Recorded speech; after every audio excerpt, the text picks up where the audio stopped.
नमस्कार दोस्तों, India speaks daily के अंतर्राष्ट्रीय न्यूज बुलेटिन में आपका स्वागत है। मैं हूं आपके साथ रति अग्निहोत्री। जैसे ही सरकार ने आईटी कानून के अंतर्गत सोशल मीडिया के लिए जारी की गई नई गाइडलाइंस को, नए डिजिटल कोड को कार्यान्वित करने का निर्णय लिया, वैसे ही बड़ी बड़ी बिग टेक सोशल मीडिया कंपनियों में मानो हड़कंप मच गई। भारत सरकार ने 3 महीने पहले सोशल मीडिया के लिए नई गाइडलाइंस जारी की थी और इन सभी सोशल मीडिया कंपनियों को, बिग टेक को 3 महीने का नोटिस दिया गया था कि इस दौरान वे अपनी सारी व्यवस्थाएं कर ले, सारे अरेंजमेंट्स कर ले कि किस प्रकार से वो इन सरकारी गाइडलाइंस को कार्यान्वित करेंगे, किस प्रकार से इन्हें जमीनी तौर पर इंप्लीमेंट करेंगे। तो अब तो ये समय सीमा पूरी हो गई और अभी बिग टेक कंपनियां सारी गाइडलाइन मानने से इनकार कर रही हैं। व्हाट्सएप ने तो इस पूरे मामले में भारत सरकार को कोर्ट तक घसीट डाला है। नई गाइडलाइंस के संदर्भ में व्हाट्सएप ने भारत सरकार को दिल्ली हाई कोर्ट में चुनौती दी है। दिल्ली हाई कोर्ट में याचिका दायर की है भारत सरकार के खिलाफ और इन नई गाइडलाइंस के संदर्भ में भारत सरकार की एक मांग है कि वह व्हाट्सएप से उसके किसी भी मैसेज यानी किसी भी संदेश के मूल स्रोत से जुड़ी जानकारी मांग सकती है, यानी किसने ये मैसेज सबसे पहले किया, उससे जुड़ी जानकारी, उसके बारे में जुड़ी जानकारी भारत सरकार व्हाट्सएप से मांग सकती है। यानी आमतौर पर जो फॉरवर्डेड मैसेजेस होते हैं, जिनके माध्यम से तमाम तरह का प्रोपेगेंडा होता है, फेक न्यूज फैलाई जाती है और ऐसी गतिविधियों को बढ़ावा दिया जाता है जो कि देश विरोधी हो या फिर जिनसे देश की सुरक्षा को, राष्ट्रीय सुरक्षा को खतरा हो, ऐसे किसी मैसेज के संदर्भ में भारत सरकार व्हाट्सएप से जानकारी की मांग कर सकती है कि भाई हमें बताओ कि सबसे पहले ये मैसेज किसने भेजा।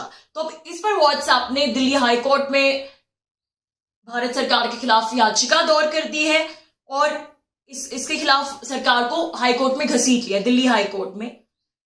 और उसने भारत सरकार की इस गाइडलाइन को यूजर्स की निजता के अधिकार का हनन बताते हुए इसे चुनौती दी है। व्हाट्सएप यहां भारत के ही कानूनों का इस्तेमाल कर रहा है भारत के ही हितों के खिलाफ जाने के लिए। इस गाइडलाइन को चुनौती देते हुए उसने भारतीय संविधान के राइट टू प्राइवेसी यानी निजता के अधिकार का हवाला दिया है। उसका कहना है कि भारत सरकार अगर किसी भी मैसेज के स्रोत के विषय में उसे जानकारी मांगती है तो इसके लिए उसे अपनी end to end encryption policy को डिसेबल करना होगा। End to end encryption policy WhatsApp के मुताबिक एक ऐसी टेक्नोलॉजी है जिसके माध्यम से कोई भी मैसेज सिर्फ उसे भेजने वाला और जिसको मिला है रिसीवर वही पढ़ सकता है। और ये जो end to end inscription policy है, व्हाट्सएप का कहना है कि अगर वो भारत सरकार की गाइडलाइन मानती है तो उसे ये सिस्टम तोड़ना होगा और ये लोगों की निजता के अधिकार का उल्लंघन होगा और भारतीय कानून के मुताबिक भी ये गलत है, तर्कसंगत नहीं है। अब भारत सरकार ने भी फिर बड़ी कड़ाई से व्हाट्सएप का जवाब दिया कि अपनी नागरिकों के निजता का अधिकार का सम्मान करना हमें बखूबी आता है, लेकिन यहाँ बात राष्ट्रीय सुरक्षा की है और कोई भी संवैधानिक अधिकार एब्सोल्यूट नहीं होता, पूर्ण नहीं होता। इसकी कई तर्कपूर्ण सीमाएं होती हैं, अपवाद अवश्य होते हैं और जहां बात राष्ट्रीय सुरक्षा की आती है, संवेदनशील मुद्दों की आती है तो वहां अपवाद जरूर होते हैं। आपकी जानकारी के लिए बता दें कि भारत कोई ऐसा पहला देश नहीं है जिसने व्हाट्सएप से इस प्रकार की मांग की है कि वो किसी भी मैसेज के मूल स्रोत की जानकारी व्हाट्सएप से मांग सकता है। इसके अलावा अमेरिका, ब्रिटेन, जापान, कनाडा और ऑस्ट्रेलिया जैसे देशों ने भी व्हाट्सएप से यही मांग की है। व्हाट्सएप का ऐसा दिखाना कि भारत उसके सामने कोई बिल्कुल अनोखी मांग कर रहा है और भारत के निजता के अधिकार का उसके खिलाफ इस्तेमाल करने की चेष्टा करना सरासर गलत है। और व्हाट्सएप द्वारा निजता के अधिकार की बात करना एक प्रकार का मजाक ही है।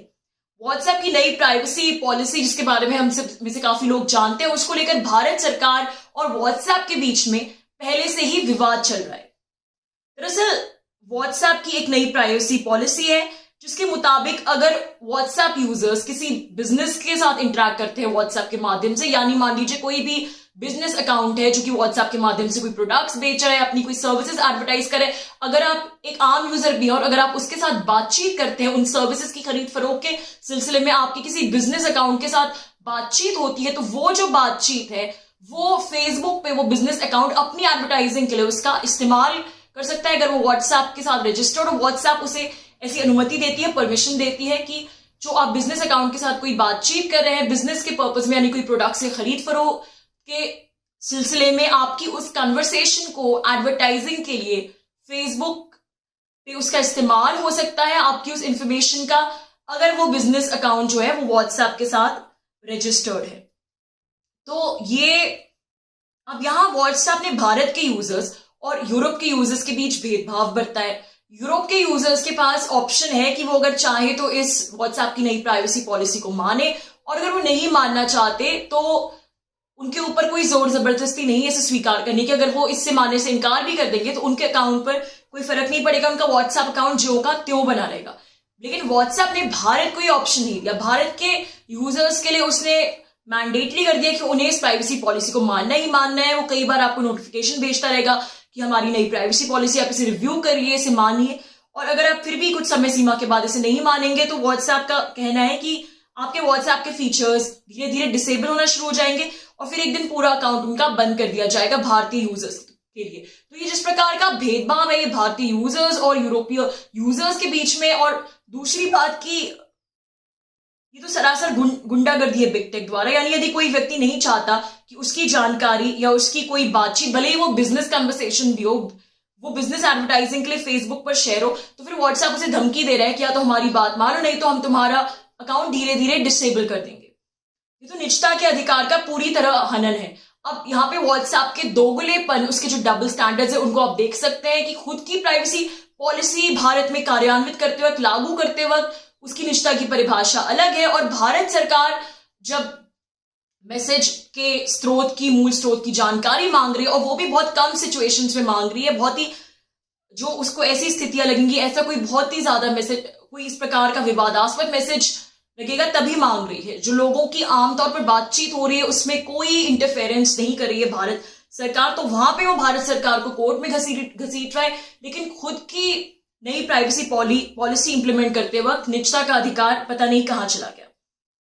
अब इस पर व्हाट्सएप का तर्क है कि यूरोप के यूजर्स के साथ वह ऐसा इसीलिए नहीं कर सकता क्योंकि उनका डाटा जो है डाटा प्रोटेक्शन पॉलिसी द्वारा प्रोटेक्टेड है, सुरक्षित है। यूरोपीय संघ का एक पूरा कानून है डाटा प्रोटेक्शन लॉ, जो कि बहुत ही सख्त कानून है, बाकी यूजर्स के डाटा को सुरक्षित करता है। और व्हाट्सएप का कहना है कि अगर भारत भी ऐसा कानून बना लेगा तो हम भारतीय यूजर्स को भी बाध्य नहीं करेंगे ये पॉलिसी मानने के, बल्कि भारत सरकार अभी भी इन टेक प्लेटफॉर्म्स के साथ कुछ नरमी ही बरत रही है। भारत सरकार को उल्टा व्हाट्सएप को अल्टीमेटम देना होगा कि हमारी सारी बातें मानो, नहीं तो बाहर का रास्ता खुला है। भारत व्हाट्सएप के लिए एक बहुत बड़ा बाजार है, शायद विश्व का सबसे बड़ा बाजार है। ये चाहे फेसबुक है, व्हाट्सएप हो, इनके सभी सबसे ज्यादा यूजर्स भारत में आते, तो जाहिर सी बात है भारतीय मार्केट को खोना नहीं चाहेंगे। तो अगर सरकार इनको बहुत ही सख्ती से कहेगी कि हमारी बात मानो नहीं तो बाहर जाओ, तो ये बाध्य होंगे बातें मानने के लिए। जहां तक भारत सरकार की बात है तो ये गाइडलाइंस एक अच्छी शुरुआत है, लेकिन अब उसे यूरोप की तर्ज पर ही भारतीय यूजर्स की प्राइवेसी को, उनकी निजता को प्रोटेक्ट करने के लिए एक बाकायदा कानून बनाना होगा। संसद में एक बिल लाना होगा और बाकायदा एक कानून बनाना होगा उनके डेटा प्रोटेक्शन के लिए, ताकि ये जो बिग टेक सोशल मीडिया कंपनियां हैं ये भारतीयों को इस प्रकार से एक्सप्लॉइट ना करे, बल्कि सोशल मीडिया रेगुलेशन के लिए एक अलग से कानून बनाना होगा जिससे इन कंपनियों के पास कोई गुंजाइश ही ना बचे भारत सरकार की बात अनसुनी करने की और भारत के नागरिकों को एक्सप्लॉइट करने की। दोस्तों आज के लिए बस इतना ही। बहुत जल्द आपसे फिर मुलाकात होगी कुछ नई खबरों के साथ। तब तक के लिए अनुमति दीजिए। नमस्कार।